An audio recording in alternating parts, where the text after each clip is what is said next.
Hi, and welcome to Complementary Colors. I am joined by Melissa Pribyl. Hello. Ashley Killian. Hey. And remotely in her beautiful camper, we have Casey Key. Hi, hello. I want to talk about advocating for yourself today. And it's interesting because I don't know what we're going to title this podcast, but it could take a few different directions. That's a good point. I'd like us to take a very deep personal look at advocating for yourself in today's topic. But I think that we should first address maybe the obvious in the room, working professional women. So they're right Snaps. in lines. Like we have a few things to maybe just set the stage. And first of all, I want to say that there has been leaps and bounds made for women in CEO roles and in leadership roles across the globe, really, not just the nation. So just to start us off, talking about advocating for ourselves with our commonality, which is females in the workplace. Women CEOs run 10.4% of Fortune 500 companies. And a quarter of those 52 leaders became CEOs in the last year. Wow. So every piece of research. 2023. I know every piece of, or 24. And just to be honest, like I saw numbers where there was like 11% of female-owned companies in the U.S. before 2020. It's a crazy stat. And I feel like diversity, inclusion, just, some broader topics that our nation as a whole and really our global economy has seen, we're changing rapidly. We are. So the fact that we are an all-female podcast right now, Yes. there's more snaps. There's some cool things, right? So, before I kind of dive into maybe more stats, I do want to first, there's obviously the definition here, but when you think of advocating for yourself, like what is the first thing that comes to mind? What are you advocating for? Or what does that mean when I first say advocate for yourself? I love that you asked that question because when I hear advocate, I think a lot of people gravitate towards standing up for themselves. But really, I think it's to allow yourself room to do something, whether that's grow or evolve, something that's not straightforward. Like you're pausing to advocate for something that you need, you want, you deserve, all that kind of stuff. It's almost like a pause. Yeah, I like that. The pause. What about you, Ashley? What advocating means to me, or just in general? Well, just for yourself, really, when it becomes very personal. I think just speaking up for yourself and what you believe in. What, out of your core, like what do you want to put out in the world that you might have been hindered to before? I like that. And Casey, what is it to you? I'd say it's almost both. It comes to mind of being like a defender and a protector, and in that way, it'd be like you're a defender and a protector of your future self. Yep. So it's making sure you're putting that version of you ahead of where you're at right now. Yes. You're all right on, by the way, with the formal definition of publicly supports or recommends a particular cause or policy. And I think the ones that like socially really come to mind a lot, we think about, health equity. There's always a lot of support and policy about veterans and military, child, youth, and families, race, ethnicity, and religion. And one that I find extremely interesting is social economic status. Yeah. So I think those are things that we're used to talking about. And so my first question before we dive into the self-reflection, those are easy to put your, because they're all out here. They're these, like all of these things that we might personally believe in, but they're not necessarily publicly promoting or supporting, like you put it, your own personal growth. So first question, is it easier for you each individually to advocate for others or yourself? Others. 100,000% others. I think you're talking to the others here. Man, what's up, others group? I would say not. I want to know why. Like, tell me how you're like, what? I think because I have a full holistic view of what I need to have support in. So it's easier for me to come through with advocating for myself. You know yourself. I know myself, but for me to speak outwardly, in a powerful way for another group, it's almost me saying, I know what you need. And that's a very uncomfortable thing for me to do. I feel like it's, unauthentic, it's almost like me telling someone I know what's best for them and, or putting myself in their shoes. Are your wants and desires for somebody else that you may or may not know? Right. When maybe our definitions of the goals or success metrics aren't the same. That's a good point. So with that, I guess, if you guys are ready to kind of turn that in. Yeah, let's do it. There's, by the way, I did want to shout out a little bit to, this growth of female leadership, I guess, before we go further, that recently I learned about an organization called The Fourth Effect. And it is about matching forward-thinking companies to board-ready women and investors to grow companies and careers.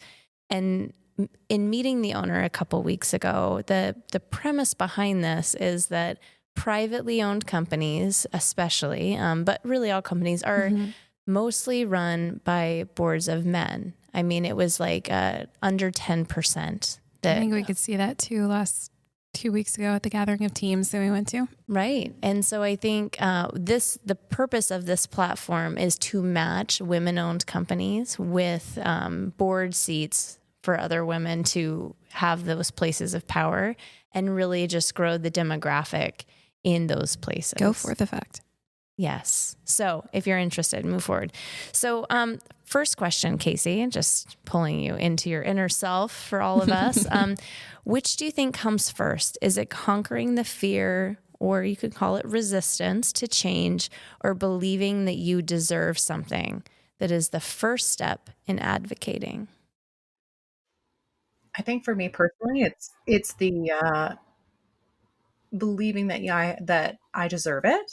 And I think that just comes down to some of the psychology of how I'm particularly built, but whatever. But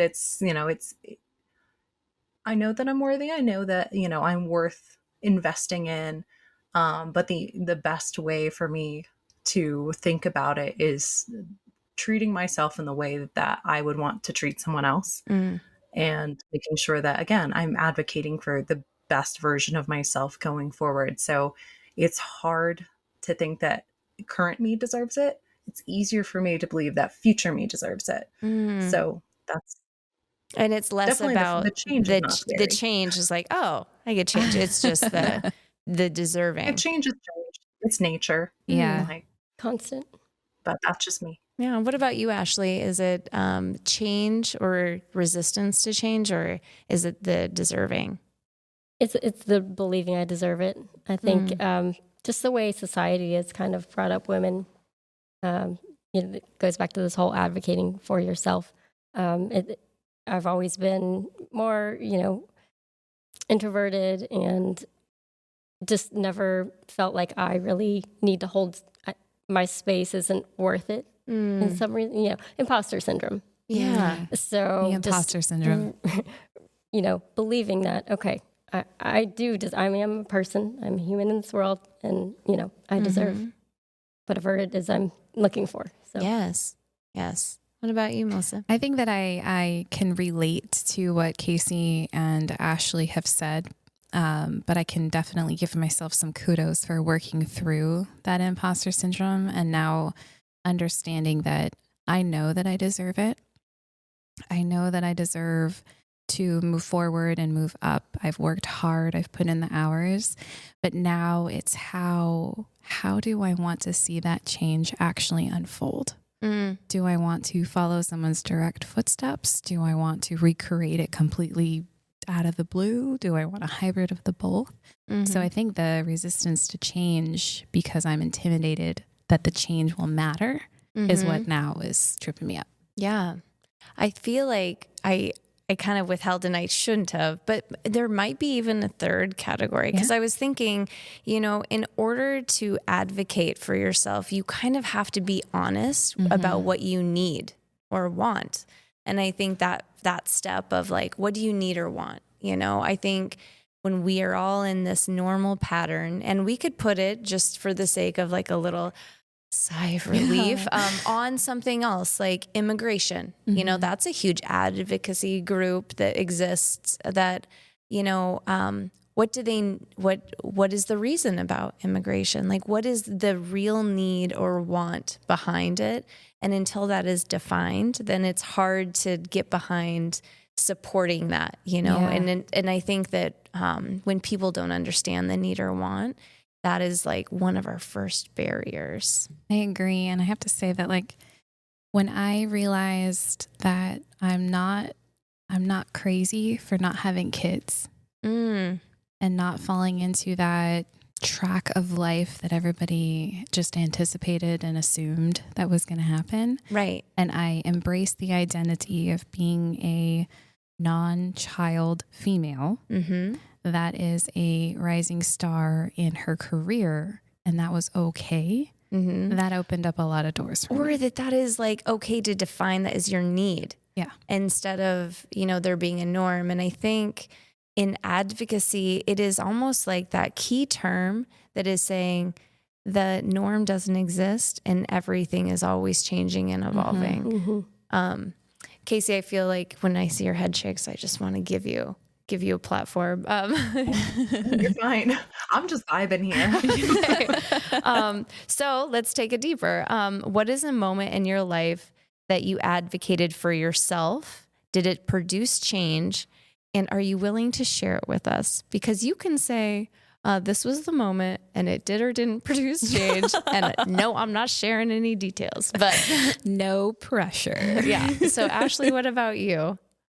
A specific moment. I've always had, this is more of a personal thing, but with family, I'm just empathetic and it gets in the way of what I want a lot of time. And I think that's why it's hard for me to advocate for myself because I see both sides of things. I see other people's perspective and I'm like, where's me and all that? And it's really hard to do.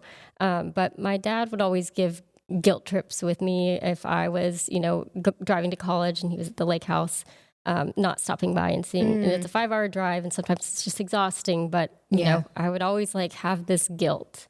And so, you know, back when I moved to Georgia and I was going up for a holiday weekend, I had a lot of work going on and I was like, I can't make it. And I knew that would like upset, you know, I don't want to upset other people. So I just kind of put my foot down and I was real. I was like, look, I've got this deadline. I'm stressed. I'm overloaded. You know, I just kind of was honest and, you know, it's like, it would be really hard for me to make it up this weekend and, you know, and feel good about the week ahead. So just kind of having that breakthrough. And I feel like our relationship got better after that. I have less guilt saying no, or, you know, I just don't like to let people down. And so that was helpful. A breakthrough moment. Yeah. Produce more peace and closeness. It sounds like that's awesome. What about you, Melissa? I have to say it would be when I was sitting on my sofa and I had a offer from MCG Explore Design. Tell me more. And a counter offer from a previous firm that I had worked for, and a personal email from a really good friend. I don't know who that would be. I definitely, that was when I like a moment in time where I reflected seriously about, you know, kind of what you were saying. Like, I don't want to disappoint anybody. And no matter what I do in this moment, I'm going to disappoint somebody. Right. So put that aside for once in my life and actually talk about what I want to do. Where do I want to grow? How do I want to be? Who am I going to be in 10 years? Who do I want to be next year? Who am I going to be tomorrow? Like, honestly, who am I? Like, it was one of those, like, I don't know who I am or where I want to go or what I want to do. And then I had to stop myself and be like, stop it. you know what you want to do, and your friend definitely knows what you want to do. So it was a good moment of being able to have confidence and being able to grow with myself and advocate for myself. That's in great. my own mind. Right. That's not even with people. That's like your own around battle. Me. That was Yeah. my own battle. So that one definitely sticks out because the result was clearly the best choice. I think so. I mean, we think so. I should say that. I should say we think so. What about you, Casey? So again, the fear, like my response earlier is going to inform this, but my current self is in a fight or flight, and it's definitely wanted to like flight to like have this conversation because I had to tell two people that I really, really respect that I needed a break. And that killed me. And to this day, it's something that I'm like terrified to like talk about because it's like I still haven't believed that that was something that I quote unquote deserved as I'm sitting in a camper in Arizona. And that's definitely to this day a big like fear of, I let people down. And especially when it's two people that I really, really, really, really respect and I count as friends. And then it's like, how do I do this? So that I'm talking about Melissa and Cara for those listening. They let me go on this really great trip, which was basically I had my, my breaking point of, life just being a little too much and knowing that I wasn't going to set aside time to advocate for myself or get the credentials that I want to get and like to prove myself as a professional and set aside that time. It just wasn't going to be realistic in a normal life setting. So I made a really, really scary call of asking permission to have room to grow. And it's still scary in the middle of it. It's still very scary. So it doesn't get better after the question is asked. But that's where growth comes Even from. if there's permission and blessing given, it's very hard sometimes to advocate for yourself and to sit even months down the road and still believe that that was something that was deserved. Like almost believe in your decision and where you're going. Oh, yeah. And I think that, that's so important. And I'm so glad that you shared that. I was wondering if you were going to share the details of what you're doing. I almost didn't. I was scared. With the world. But what I think that it's really important to know that everybody has a different path for success and that is what you should be advocating for, whether that looks like personal and professional balance, whether that looks like ownership, whether that looks like, even just setting clear boundaries with family members. I think that advocacy helps us be our most authentic selves because we can fully, in all of our power, get behind it and not really be almost making like a secondary narrative to be coping at that time. So that's a good point. I would have to say I've noticed in my own life that it is by the perspectives of others that I admire that I have been able to believe in myself. I do have a memory of a pivot point in my life, and I'm going to have her listen to this after this, but there was a moment, I don't know, 15 years ago now, where I was having lunch with a colleague, Karen Sakaro. She's an architect here in Anchorage, Alaska, and she very plainly just looked at me and she was like, you know who the next principal of this firm should be? And I was like, I actually did the deer in the headlights. I'm like, I really want to know this answer. And she was like, it should be you. And it was the first time that I saw myself through the lens of somebody else that I have respected. I mean, she was one of the reasons, her work is one of the reasons I had sought out the firm we were both working at. And I just remember sitting there and thinking, like, if she can see this in me, why can't I? I should too. Yeah. Yeah. That's a really good point. And I think it was a huge pivot point in my life. So I just, wanted to share that. I would say the last question in this very scathing podcast episode of ours, 10 years, 20 years, and end of life reflection. This is a big charge for us. But if you could, in a word, in those three time frames, give me what the goal or the success point in a word would be for those moments. And just to give an example of what that would be, and please feel free to describe the one word. I just think it's great to distill down to one word.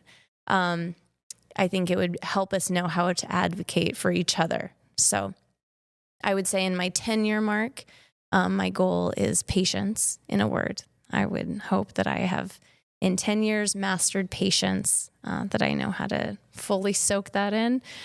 In 20 years, I hope nurturing, that I have really grasped the full spectrum of what it is to nurture. And end of life, when I'm sitting there and I'm about to die, I would hope that saturated, that I will have soaked in all of life's moments, like to the biggest degree that I could not hold any more experience in my life. So, who wants to take that one? That big question. Actually, I'll steal one. Okay, do it. Coulda, woulda, shoulda. Okay, so we had like a taco lunch at our office today, and someone answered it that way, and it was pretty dope. I was like, that's it. I could have done this. I would have done this. And then I should have done this. Yeah. But I do hope that I don't get to any should haves at the end of life. So that's true. Well, I'm going to throw it to camper life. Yeah, camper. Please What's take up, it. babe? What do you got 10, 20 into life? Gosh, it's I was trying to think through this, and it was hard to come up with just like a single word. It was more like phrases, but I tried. So I got like diligence right now, because I'm I'm like in the career building phase of my life and my, existence, if you will, of like, I'm doing all the things now to build a life that I will be proud of and will be a life that I want. So I'm in the advocacy and diligency stage, for my future self. I think that like 20 years of, the next stage of life would be kind of this like self-sufficient of I've been able to make my way. I did all the things. Life is working in the way that I want it to be, to like make sure that all the decisions I made when I was young are now basically working for themselves. Mm-hmm. So self-sufficient would kind of be that 20 year. And then end of life, like I put vital, but that's not what I was trying to get at. It was so I chose activated, which is again a weird word. Activated, yeah. I want to be that, like, when I'm old and gray, I still want people to be like, she was a great member of her community, or my grandkids to say, I always did this, that, and the other thing with my grandma. She was always there. Or like, having those moments of like, I don't just sit on my laurels and say, I had a nice life. Of like, no, I'm like running into the grave that I'm exhausted. I'm like, have had the best time of my life. And like, wow, what a ride. She's the sleep when you die, girl. I like it. Yeah. Thank you. That was wonderful. All right. Which one of you would like to pick that up?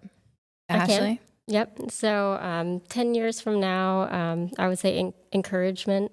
So to keep on going, keep on growing and believing in myself, getting over that imposter syndrome and doing the work and the growth. So just keep encouraging, growth. 20 years, acceptance of what is. Mm-hmm. I think if you just accept, it makes things easier. It gives you kind of a breathing moment. It's like, this is it. It is what it is.